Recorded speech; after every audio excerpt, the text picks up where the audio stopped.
It is time now for the Roadie Roundup. As one of our guests pops what I believe is an Altoid, we're chatting about some of the headlines making the rounds this week.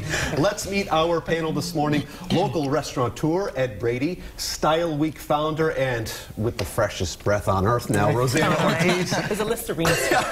And singer Johnny Gates. Good morning, everyone. Good morning. Great to have this trio here. A plethora of topics as always, but we will open up here with the royal wedding. You may have heard about this coming up. I totally forgot about it. Oh man, when is it? I'm like, oh yeah, they're getting married. Nobody's talking about it.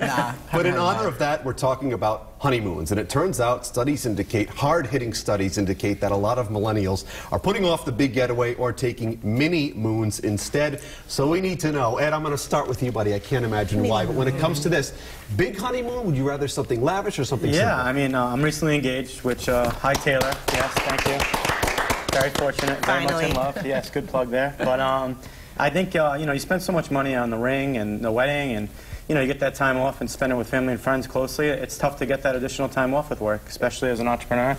To get additional week off right after the wedding. I'm not saying I don't want to do it, but when the time comes, you might have to delay it a little bit based on income, based on family.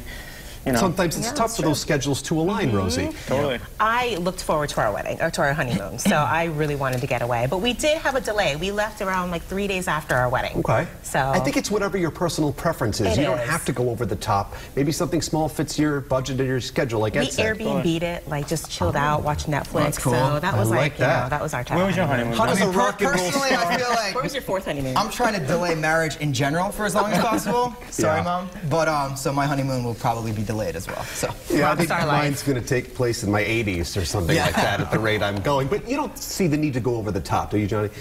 no, I mean, like a lot of my friends do like Airbnbs and stuff, and everyone's going to. I feel like our generation now, everyone's kind of going to random locations too.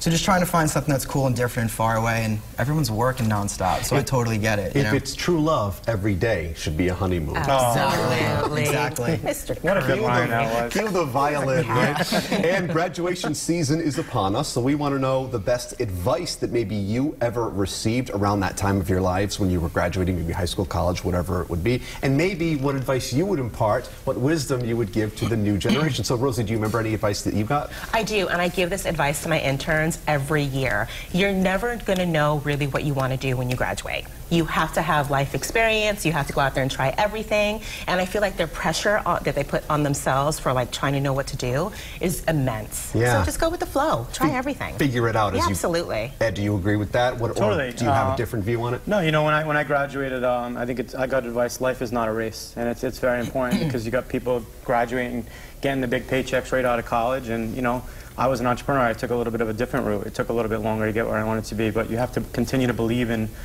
yourself and believe in what you're going after, and it's a lot of hard work, and you know, go after it. I think you should write fortune cookies. Oh, you know, I actually think I just got chills. I'm so impressed with myself. Johnny started I'm singing. gonna get that race line tattooed on me. I like it. Do you agree, Johnny? What do you think, buddy? Definitely, yeah, and just do what makes you happy. I feel like I was lucky enough. My family would tell me that after I graduated, just be happy, do what makes you happy. So, yeah. Yeah, that really is what it's all about. And lastly here, a new survey shows that pop music today, oh, the kids today and their pop music, is more depressing than 30 years ago. Wham! And Duran Duran have given way to whiny ballads from the likes of Adele and Ed Sheeran. That's not what I'm saying, it's what I'm reading. We'll start with the singer here, with the songwriter. What do you think, John? Do you think it's more depressing nowadays from a pop music perspective? From my perspective, I feel like artists are trying to write more. I feel like in the 80s you had a lot of these like famous songwriters and just writing hits to kind of fill arenas and people singing along. Now I feel like artists are trying to write their own stuff more, which, you know, brings about their own life experiences. Sure. You know, and I mean, I'm one to talk. All my songs are kind of emo and depressing, so I love it. You're not going to get the you know, the sing-along. You're going on tour too? Can we plug that? Is that possible? Yeah, and I've got my first single coming out June 1st. So, Fantastic. which is very depressing. It's a very depressing song. Oh, perfect. Sign me up.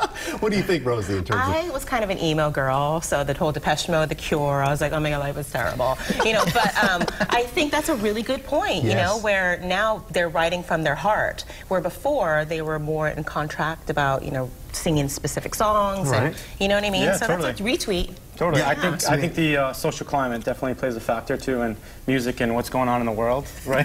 Yeah, it really has to a certain degree. I mean, and I think that a lot of these types of songs were around back then. She's Gone by Hall & Oates is a tearjerker. That Definitely. heartbreaker Yeah. resulted in some of the greatest music ever. And you three are three of the greatest guests ever. Thank you very much. Thank you for having us. Appreciate it. Always tremendous Thanks. catching up with our Roadie Roundup panel.